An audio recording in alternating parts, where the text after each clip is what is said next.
Ok, entonces, en lo que queda de clase voy a ver un poco un trabajo de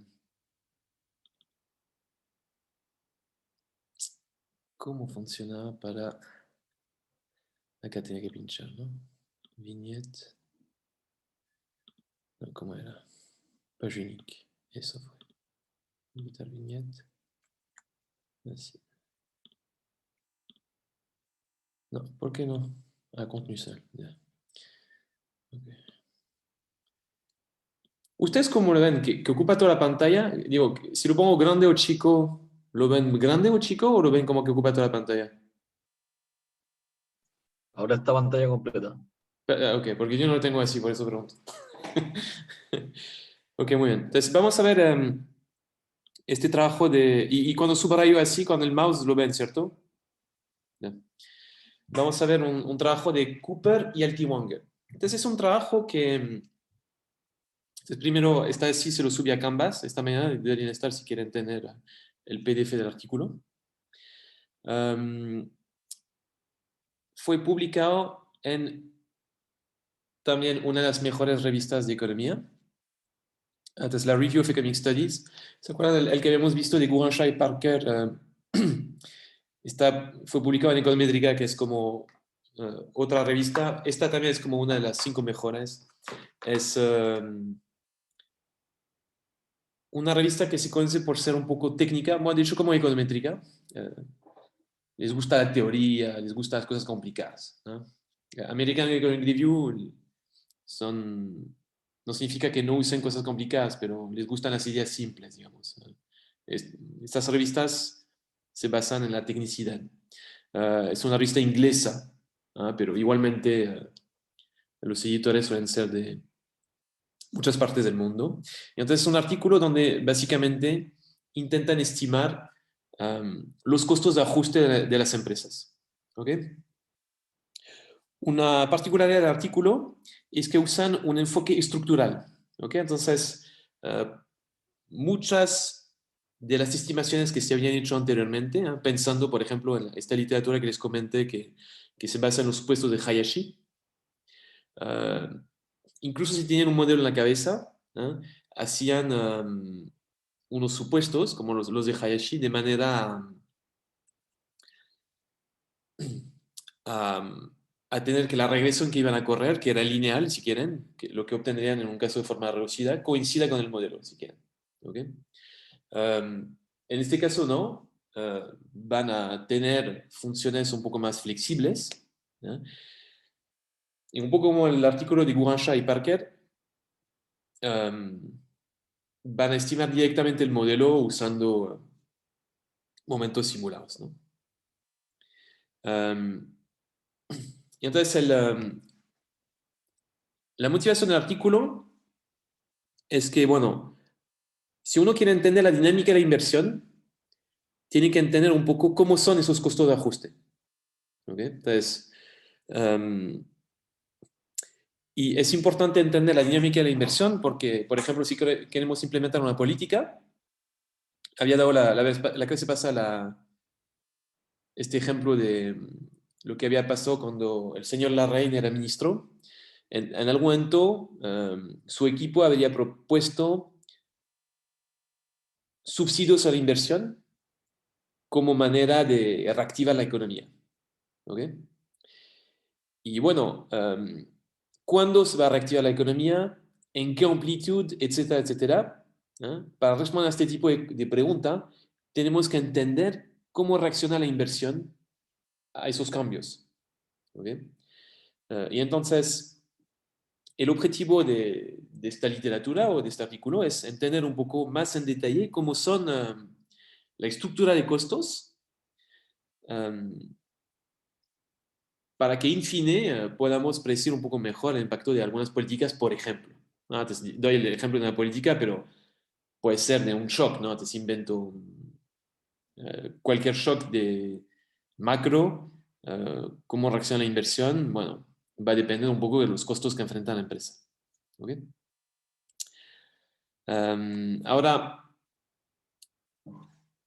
en los modelos que hemos visto, hemos visto dos contextos, ¿no?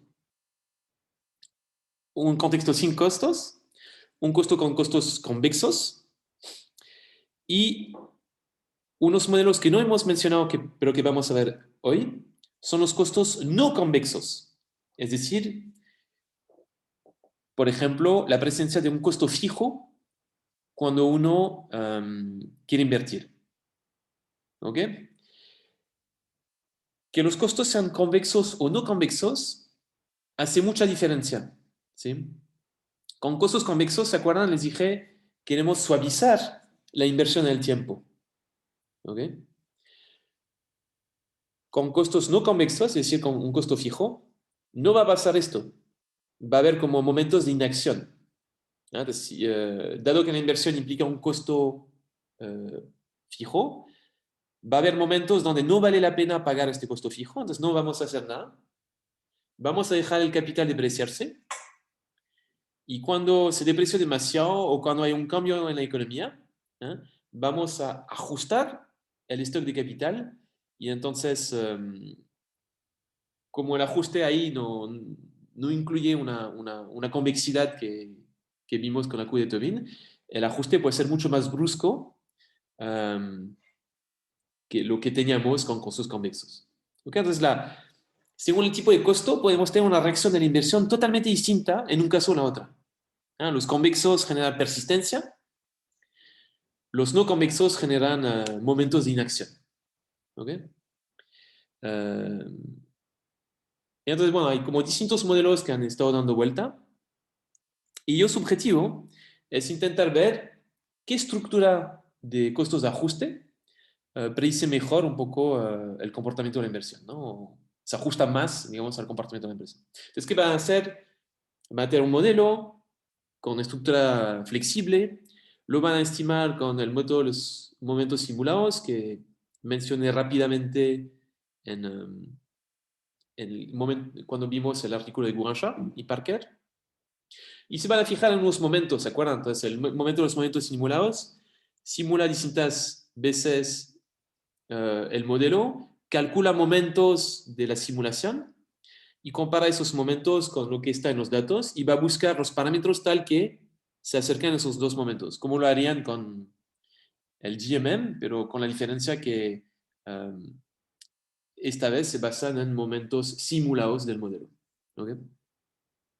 Y entonces, bueno, estos son los momentos en los cuales se van a basar. Entonces, ¿cuántos spike? Acá puse burst, pero lo llamamos spike más adelante.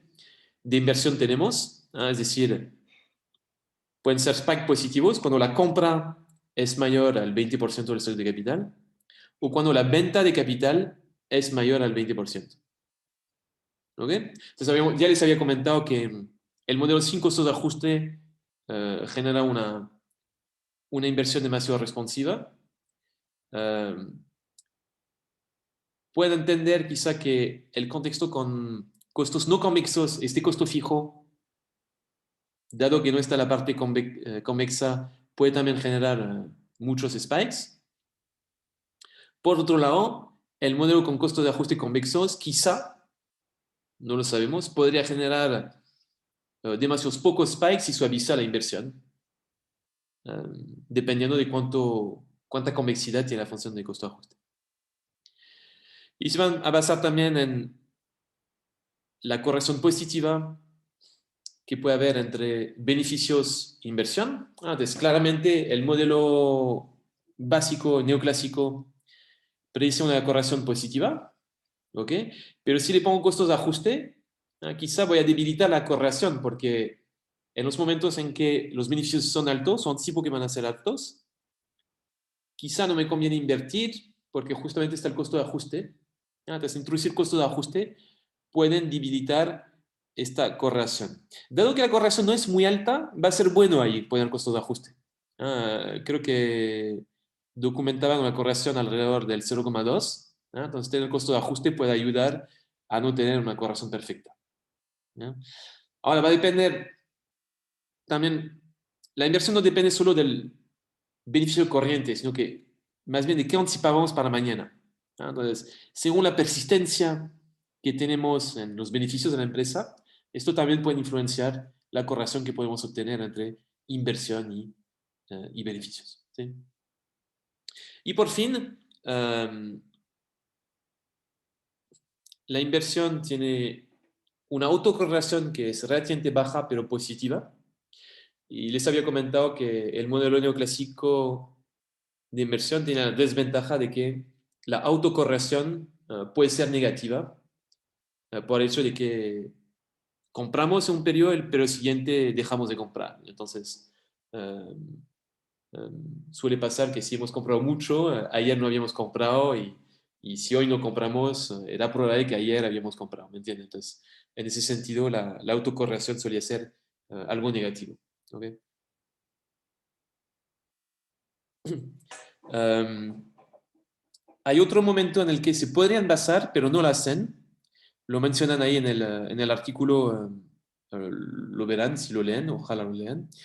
Es cuántas veces la empresa elige no invertir, que va a ser, que es una variable relevante si uno quiere poner costos no convexos. El costo fijo es relevante de reducirlo si queremos generar esos momentos de inacción de la empresa. Okay, pero parece que no lo usan en su estimación. Ok, todo esto ya yo lo mencioné realmente, pero son como cosas que documentan, ¿no? Entonces, documentan que cuando no tenemos costos de ajuste, la inversión responde demasiado a los shocks, en el sentido de que hay demasiados spikes, puede tener una autocorrección negativa.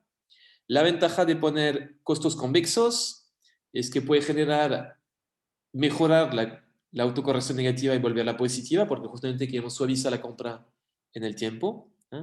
Pero bueno, no tenemos esos momentos de inacción y potencialmente puede ser demasiado positiva la autocorrección, ¿no? La ventaja de agregar costos fijos, les comentaba, es que podemos tener los momentos de inacción, ¿sí?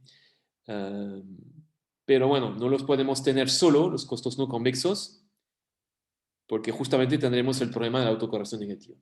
Entonces, lo que encuentran básicamente es que necesitamos un poco de todo. Entonces, acá lo podría haber agregado como bullet point. Necesitamos un poco de todo para poder tener una dinámica de la inversión que se parezca un poco a lo que se ve en los datos, considerando esos momentos que mencioné justo antes. Ok. Entonces, estos son los datos que consideran. Tienen datos americanos, tienen 7.000 plantas. ¿Ok? Entonces, una planta que es un lugar físico donde opera la empresa. Entonces, por ejemplo, la empresa Sodimac puede tener varias tiendas en Santiago. Entonces, cada tienda operaría como una planta. ¿Ok? Y son empresas manufactureras. Entonces, uy, ¿qué pasó? Murió, me echó. A ver qué pasa si pincho acá. Ustedes me ven, ¿cierto?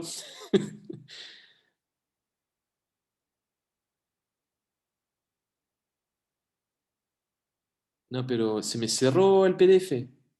A ver, qué locura. Déjenme volver a abrirlo. Acá. Ok, acá lo ven. Ya, perdón, no sé qué pasó. El caprichos del Zoom o del computador o del Internet, no sé cuál de los tres. Entonces, hablamos acá de empresas manufactureras, entonces, del sector secundario. Claramente ahí no estaría Sodimac, dado que venden productos, pero bueno, se entiende. ¿Ya? Y entonces estas empresas, tenemos 7.000, son grandes y operan entre el 72 y el 88 en su base de datos.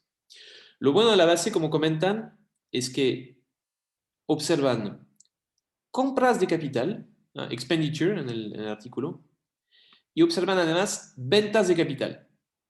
Entonces, quizá en otras bases tendrían la inversión neta. Acá pueden distinguir entre la compra y la venta. ¿ya?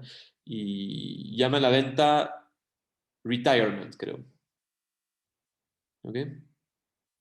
Entonces, bueno, documentan un poco momentos que tienen que ver con la tasa de inversión, que es como la inversión partido por el stock de capital. ¿Ok? Definen lo que se llama inacción como una tasa de inversión menor al 1% en valor absoluto. Entonces, esto sería su definición de inacción. No es exactamente cero, es algo cercano a cero. Y los spikes ocurren cuando la compra o la venta supera el 20% del stock de capital. ¿Ok? Acá tenemos una distribución.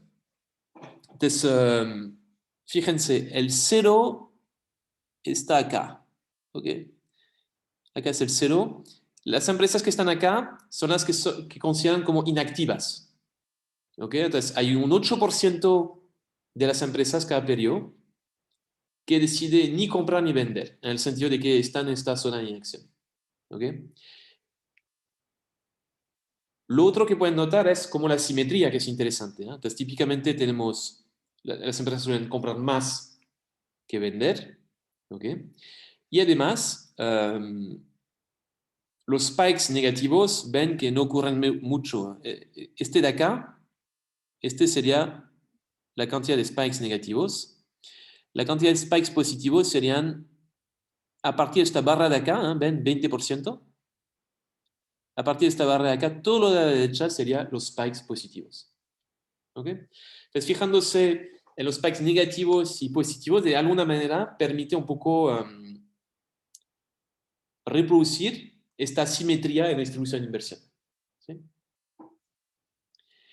Y acá entonces sería momentos que escriben la distribución que vimos justo antes. Entonces, uh, la inversión en promedio es como un 12% del stock de capital. Como comentábamos, hay un 8% de empresas que no invierten. Entonces, esto le daría soporte, digamos, a todos esos modelos que tienen un costo fijo de ajuste, ¿no? Porque un 8% no es menor. Um, hay un 10% de empresas que venden más que compran. Y los spikes positivos es como un 18%, un 19% más bien. Y cerca un 2% la cantidad de spikes negativos. La autocorrelación es del orden del 5%, entonces es baja pero es positiva. Y la correlación de la inversión con, por ejemplo, los beneficios de cada empresa es cercana a un 15%, entonces 14 acá. ¿Ok? Entonces dije 20, creo que al principio de la clase era una cifra demasiado alta, es más bien el 14. ¿Ok? Entonces ellos cuando estiman el modelo, que les voy a presentar ahora, dije que se fijan en cuántos spikes, no lo puedo, cuántos spikes positivos tenemos, cuántos spikes negativos tenemos, cuál es la autocorrelación y cuál es la correlación. Entonces, los cuatro últimos que tenemos en esta tabla son los momentos que usan para estimar sus parámetros. ¿Okay? Déjenme hacer un repaso rapidito de los modelos que algunos ya los tenemos, ya los hemos estudiado, otros no. Acá entonces tenemos una función de beneficio que va a depender esta vez de la TFP de la empresa y de su stock de capital. ¿Ok? Entonces sería los beneficios que nos quedan. Entonces, como les comentaba, podemos introducir trabajo u otros factores. Entonces sería lo que nos queda una vez que le hemos pagado sus sueldos a los trabajadores. ¿Ok? Un supuesto clave acá para que esto funcione es que la decisión de contratar trabajo es como instantánea. ¿Ok?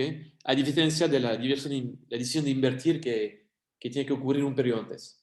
¿Ok? Acá, en el periodo T, contrato al tiro lo que necesito y lo que me queda después de haber pagado los sueldos es esta función pide acá. ¿Ok? Yo estoy de acuerdo que en la realidad la contratación de personal no es tan rápida, ¿no? Pero bueno, es el enfoque que ellos usan. Esto sería el costo de ajuste. y acá es el precio del capital, que potencialmente puede depender de la inversión. ¿Ok? Entonces usan esta función de beneficio con un teta que pueden estimar. Y esta dinámica del capital. ¿Ok? Acuérdense, para que se cumpla Hayashi, ¿se acuerdan? Hayashi. Sería el caso de retornos a escala constantes. Entonces necesitaría un teta igual a 1. ¿No? Ellos no restringen el caso a Hayashi. El teta potencialmente puede ser distinto de 1. Y de hecho lo va a hacer. Ok. Entonces esto es como el enfoque general. Y dentro de este enfoque general pueden considerar costos de ajuste convexos. Entonces, por ejemplo, con esta función acá cuadrática. ¿No? En este caso, bueno, esas ecuaciones creo que las derivamos. La tasa de inversión, su condición de primer orden, se va a ver de la siguiente manera. Y el resto creo que ya lo dije. Teta igual a 1 sería el caso de Hayashi, donde el valor marginal del capital es igual al valor promedio. Y no tener costos de ajuste implicaría un ajuste inmediato, decíamos. Okay, entonces, esto es el modelo que vimos la clase pasada. El modelo con costos no convexos, que no hemos visto, pero que podemos repasar acá, rápidamente. Consideran dos maneras de tener costos no convexos. Una primera manera es tener este costo fijo que les mencioné. F. ¿Ya? Una primera manera. Una segunda manera es considerar que la productividad de la empresa va a ser más chica cuando me ajusto. ¿Ok? Entonces, hay una cosa que no dije que tendría que haber dicho antes. Entonces, la función de valor va a ser tal que la empresa tiene que decidir entre dos situaciones. O es inactiva, por eso la I, decide ni comprar ni vender capital, o se ajusta, por eso la A. ¿Okay? Y lo que tenemos debajo es la función de valor cuando decido ser inactivo.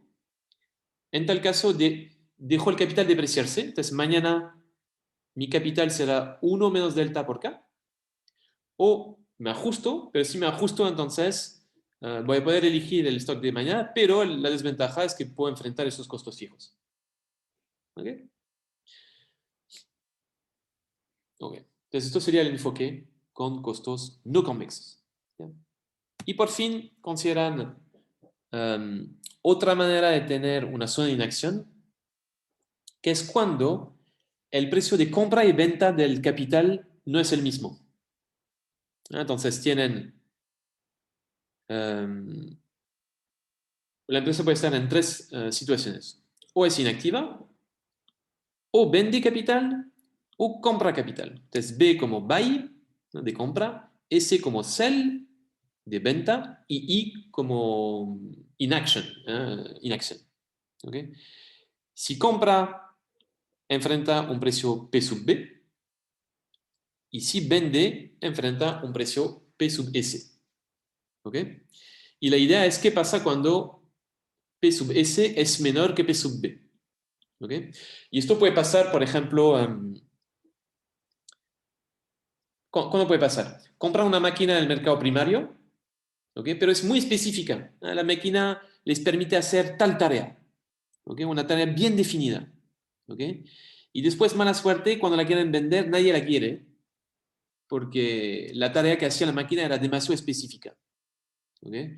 Y dado que nadie la quiere, la van a tener que vender a un precio más bajo, en una subasta, invento, y esto puede generar una brecha entre el precio de compra y el precio de venta. ¿Okay?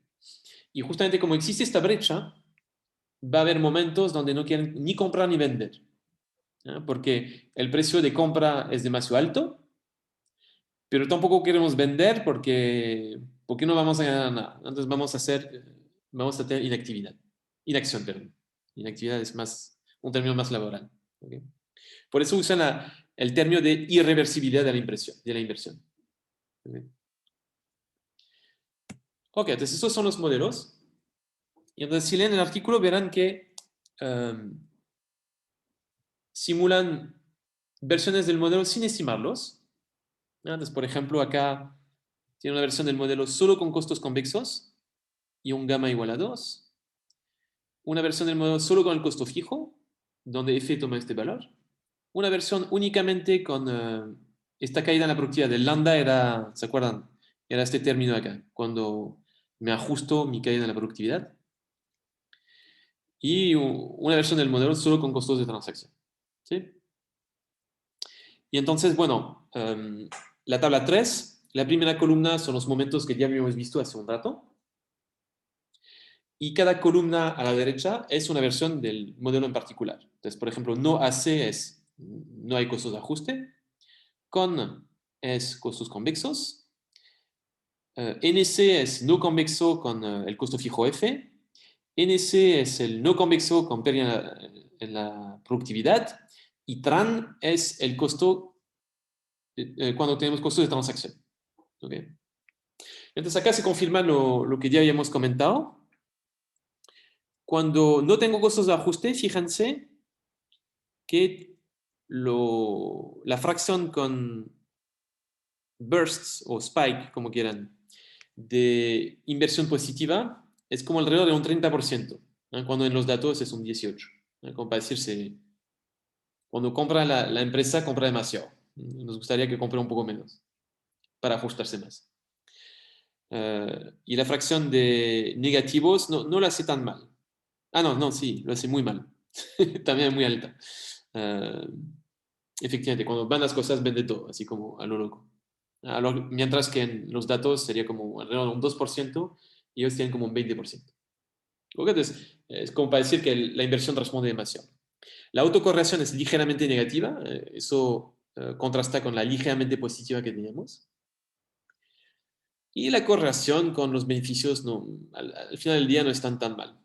¿No? Esto lo genera la persistencia que estiman de los beneficios. ¿No? Entonces, con esta persistencia pueden reproducir una correlación con los beneficios y la inversión que no está tan mal.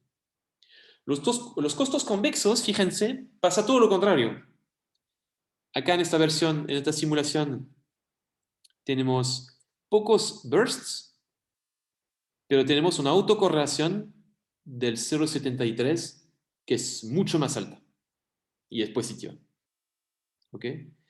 Entonces, como el día y la noche, si quieren, ¿no? Costos convexos versus no costos. Y los costos de ajuste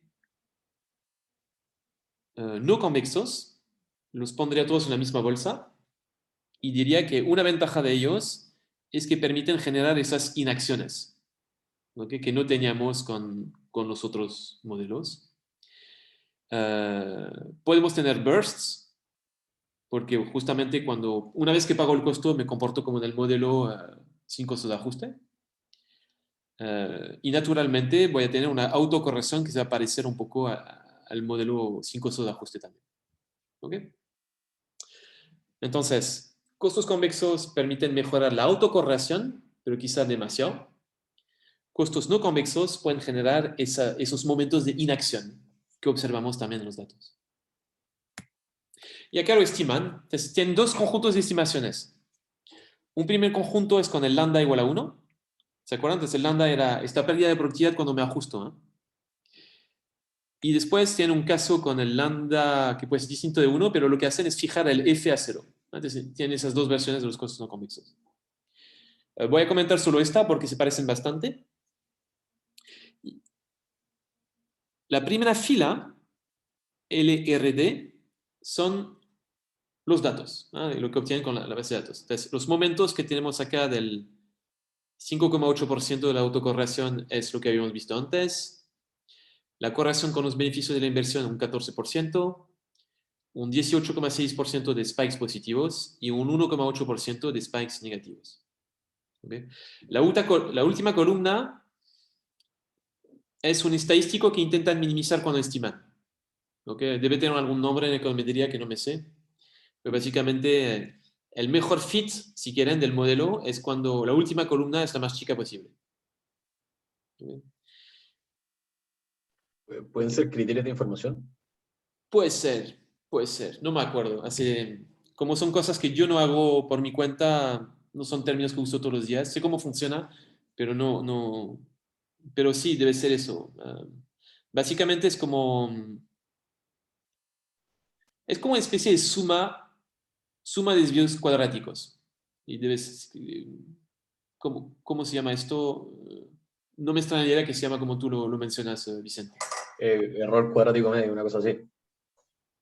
Sí, no recuerdo que lo hayan llamado así en el paper, pero estará puesto. Que creo que en momentos es pseudo error, puede ser también. No, error. No me acuerdo. Tampoco sé. Yo les creo. Todo lo que me digan, digo, voy a decir que sí, así que. Ok. Y entonces, bueno, miren. Después cada fila es una versión distinta del modelo. ¿Ok? Tienen, cuando pongo segunda fila, el all es cuando pongo el modelo con todos sus parámetros. Entonces, el gamma es el parámetro de los costos convexos, el F es el parámetro de los costos no convexos y el PS es donde se ubica mi precio de venta en comparación con el precio de compra que era normalizado a 1. ¿Ya? Obviamente, cuando pongo todos esos parámetros, tengo el mejor ajuste. Le pongo más parámetros, mejor me puedo ajustar. Y acá, bueno, no lo hace tan mal, dicen ellos.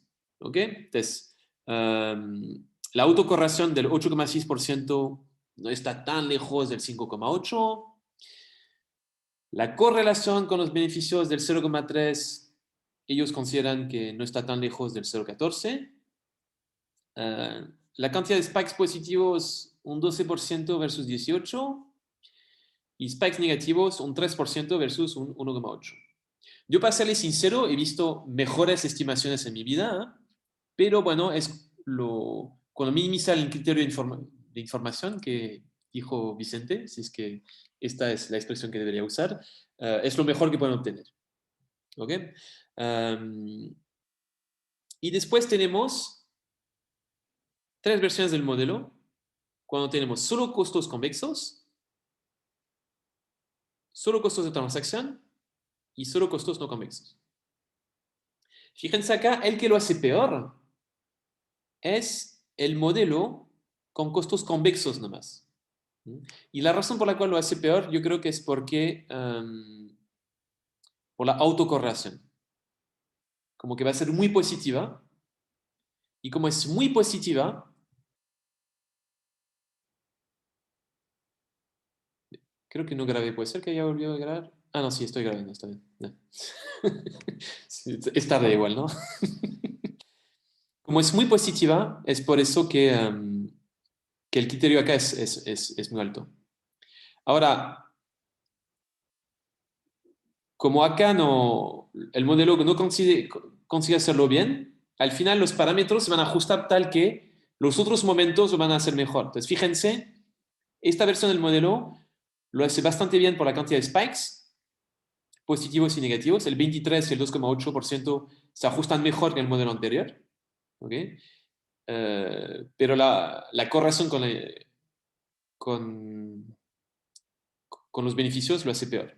¿Okay? Entonces, los dos últimos momentos lo hace bien porque me imagino que el algoritmo, cuando se dio cuenta que no había manera que le podía dar a la autocorrelación, bueno, pues al final se da por vencido, si quieren, y al final intenta mejorar, digamos, los últimos momentos de los spikes. ¿Okay? Y fíjense, entonces, no lo dije antes, pero en las simulaciones que habían mostrado antes, tenían un gamma igual a 2, acá tiene un gamma igual a 0,4. ¿Okay? Entonces, la convexidad es bastante baja la que tiene acá. Y como es bastante baja, naturalmente pueden obtener más spikes. ¿Okay? Y fíjense, cuando tenían todos, era incluso más baja la convexidad. Y al final no queremos mucha convexidad porque si le metemos demasiada convexidad, la autocorrelación va a ser demasiado fuerte. Es como la intuición, yo creo, de este resultado. Y después, bueno, tenemos los otros modelos que lo hacen un poco mejor con el criterio de, de ajuste, ¿eh? Pero bueno, se van a comportar un poco como el modelo con todos, digamos. Va a tener spikes del mismo orden, autocorrección negativa a veces. Pero al final del día yo creo que La ventaja de poner costos de distintos tipos es que, por un lado, la ventaja de los convexos es como podemos volver la correlación un poco positiva, eso nos gusta, pero no tenemos que exagerar demasiado con la convexidad. Y la ventaja de los costos no convexos, bueno, podremos tener inacción que no consideran acá, y en teoría deberemos mejorar el tema de los spikes en comparación con la cosa convexa, aunque en esta tabla no lo sugiere. Digamos. Ok, y entonces esto es como un repaso de este trabajo que pueden leer en Canvas, o, bueno, pueden bajar el paper si quieren y leerlo. Les voy a hacer un comentario, sin embargo. Entonces, ok, una cosa linda de este trabajo es como un enfoque estructural, ¿no? Entonces, la ventaja de usar el modelo es que van a considerar un comportamiento óptimo de la empresa frente a esos costos de ajuste. ¿Ok? Entonces, un enfoque con forma reducida, en cierta medida no podemos identificar bien, digamos, la diferencia en el comportamiento de la empresa entre los distintos modelos posibles, ¿no? Entonces, podemos tener alguna idea, podemos contar una historia, pero es muy difícil adivinarlo sin tener un modelo escrito, porque depende de un montón de cosas, depende un poco de cuál es la dinámica de los beneficios que anticipamos, la persistencia, yo qué sé, la estructura de costos, puede ser incluso momentos de la distribución, no solo la persistencia, pero un poco cuánto de asimétrico es la distribución de los shocks también. Entonces, una cosa que no dije que puede haber dicho, una de las razones por las cuales con el modo convexo consideran tener spikes que no se ven tan mal es porque en realidad tienen una distribución asimétrica de ¿cómo se dice profitabilidad? De los beneficios. ¿Okay? Entonces, si tienen una función asimétrica de beneficios en su distribución, si por ejemplo los momentos en que suben los beneficios suelen subir más que cuando bajan, naturalmente van a tener más spikes positivos que negativos, simplemente por la asimetría en cómo se comportan los beneficios. Entonces uno tiene que considerar todos esos elementos como para entender cuál es el enfoque, digamos, que mejor describe el comportamiento de la empresa. ¿Okay? Entonces eso era mi momento como para echarle flores al trabajo. Ahora, dicho esto, aunque es un enfoque estructural, hay una cosa que hay que reconocer, es que esos costos de ajuste al final del día sí son una caja negra. Entonces, el modelo microfunda, digamos, el comportamiento de la empresa frente a esos costos de ajuste, pero al final del día, ¿qué son esos costos de ajuste? El modelo dice, el trabajo dice poco. ¿Okay? Podemos pensar en costos de verdad, costos de la empresa, ¿no? Pero a veces la empresa no responde por cosas que no tienen que ver con su organización, ¿no? Por ejemplo, se dice que en momentos de incertidumbre, la empresa no va a invertir. ¿Okay? Estoy seguro que la incertidumbre, no, como que hay una interrelación entre la incertidumbre y quizá el costo fijo de inversión, lo que quieran, pero al final del día, esos costos de ajuste pueden capturar, digamos, algunos fenómenos endógenos macro, ¿no? Por ejemplo, momentos de incertidumbre, que van a afectar, digamos, la manera como ajustan el capital. ¿Mm? Y el mismo ciclo también se ve afectado por cómo ajustan el capital, ¿no? Entonces hay como una, una dependencia de cómo va el ciclo con cuánto invierten las empresas, pero también cuánto invierten las empresas depende un poco del ciclo, ¿no? Entonces, esta relación, al final del día, como que no queda claro si estos costos de ajuste, digamos, no capturan otros factores, macro, por ejemplo, que no están en el modelo. Y entonces ahí volvemos a la crítica inicial que le hice, si quieren, al enfoque de forma reducida, aunque usamos un modelo. ¿Qué son esos costos de ajuste? Sigue siendo una caja negra y nos gustaría quizá entender un poco más de esta literatura sobre los costos de ajuste. Dicho esto, con esto... ok, ¿y por qué es relevante lo que digo? Perdón. Volviendo al ejemplo de el subsidio de inversión, claramente, si no tengo el costo de ajuste correcto, mi predicción de cómo van a reaccionar las empresas al subsidio va a ser distinta si es que, por ejemplo, tomo en cuenta esta historia sobre la incertidumbre versus no. Es como para dar un ejemplo práctico en la cabeza. Ok, dicho esto, doy por cerrado este capítulo sobre inversión. Les agradezco la atención. Voy a cortar la grabación. Les digo chao a la gente que nos mira. ¿Ya?